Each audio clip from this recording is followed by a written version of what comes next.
Today we're going to talk about the Grace Abbott homes, located on the near west side. Channel 2 investigation has found that the Chicago Housing Authority wasted millions of dollars on low-income housing that was never finished. Welcome to the story of the Grace Abbott homes, a really big and interesting part of Chicago's history. These homes were part of a huge project called ABLA, and they were like a giant neighborhood all by themselves. Built between 1952 and 1955, these buildings were special because they were made for African American families. Named after a kind social worker, Grace Abbott, the home started as a peaceful community, but over time things started to change. Let's dive into the story of the Grace Abbott homes and see how they went from being a great place to live to being called Towers of Death.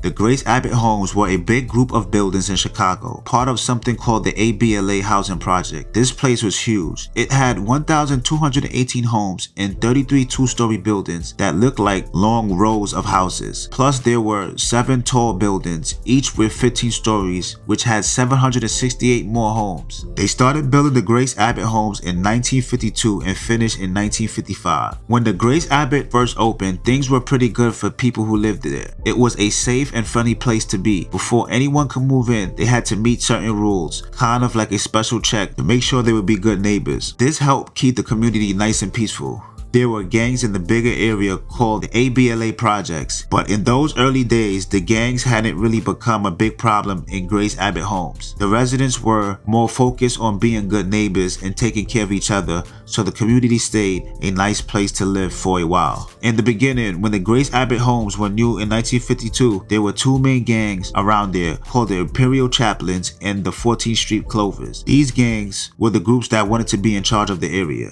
Then in 1960, a new gang came along called the Vice Lords. They were pretty tough and wanted to take over the buildings, so they started to push out the Clovers and the Chaplains. It was kind of like a big battle for the neighborhood. In 1968, another new gang, the Supreme Gangsters, moved into the buildings. As soon as they got there, they started to have problems with the Vice Lords. The Clovers and the Imperial Chaplains were almost gone by then, so it was mostly just the Vice Lords and the Supreme Gangsters trying to be the top gang. It was a really challenging time in the Grace Abbott homes, with all these different gangs trying to take control. The neighborhood had a lot of changes because of these gangs and their struggles with each other. In the mid-1960s, something changed at the Grace Abbott homes. Before, the people who managed the buildings, called the CHA, were really careful about who they let move in. They used to check if the new people would be good in the community, but then they started to let anyone move in as long as they were first in line. This is called the first come first served basis. After this change, the Grace Abbott homes started to have some big problems. More and more crime started happening and gangs became a really big issue. What made things worse was that the CHA, who was supposed to take care of these buildings, stopped fixing and updating them by the mid-1970s. They didn't have enough money to make repairs. The buildings, especially the tall ones, got really messy and run down. There was trash everywhere and the walls were covered in graffiti. The high-rise buildings, the really tall ones, had another problem. People who weren't supposed to live there started moving in. This included people who had nowhere else to go, gang members, people selling drugs, and other folks who often caused trouble. It was a tough time for the Grace Abbott homes, and the neighborhood looked very different from when it first started. In 1981, a big change happened in the Grace Abbott homes. There was a gang called the Supreme Gangsters, and they decided to become a new group with a new name. This change led to big problems. The Gangster Disciples started to argue and fight with the 2 other gangs in the neighborhoods, the Conservative Vice Lords and the Traveling Vice Lord. It was almost like a war between these gangs, each trying to be the most powerful gang in the buildings.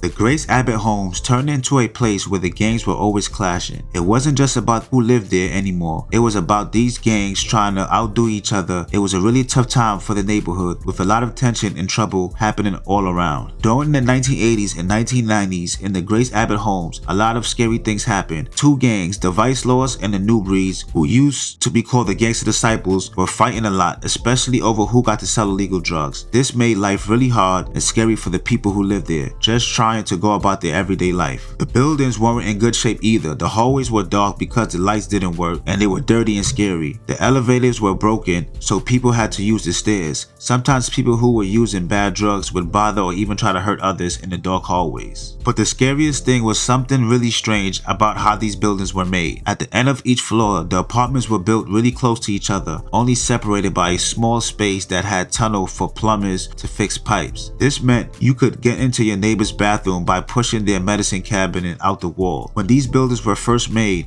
no one thought the neighbors might break into each other's home this way. In 1986, some gang members figured out they could use these tunnels to sneak into empty apartments and then into other people's homes by pushing out the medicine cabinets. This became a really big problem. In 1987, something really bad happened because of this. A lady named Ruthie McCoy, who was 52 years old and not very well, called the police because two guys were trying to break into her apartment using the medicine cabinet. They got in, took her things, and hurt her really badly. When her friends and the police tried to check on her, they couldn't get into her apartment right away. Sadly, when they finally did, it was too late to help her. Richie Mae McCoy family was so upset that they sued the people in charge of the buildings, the Chicago Housing Authority, in 1988. This story showed how dangerous and scary the Grace Abbott homes had become. In the 1980s and 1990s, the Grace Abbott homes were controlled by three big gangs: the Traveling Vice Lords, the Conservative Vice Lords, and the New Breeds. They were the main groups causing trouble in these buildings. By the year 2001, the Grace Abbott homes were really in bad shape. The buildings were so run down and had so many problems with violence and gangs and drugs that they couldn't be fixed, so the people in charge decided the best thing to do was tear them down. By 2007, all of these buildings were completely demolished. The Grace Abbott homes were part of a bigger group of buildings called the Village, which was a nickname for all the ABLA buildings. The story of the Grace Abbott homes is like a big roller coaster ride. What started as a safe and friendly neighborhood turned into a place filled with challenges. Over the years, the buildings faced problems with gangs, crime, and really scary situations, like when gang members found ways to sneak into apartments. Despite the efforts of the people who lived there, by the early 2000s, the Grace Abbott homes were so troubled that they had to be torn down. By 2007, all of the buildings were gone, ending a chapter in Chicago's history. The story of the Grace Abbott homes is a reminder that sometimes even places built with good intentions can face tough times, but they always remain an important part of our history.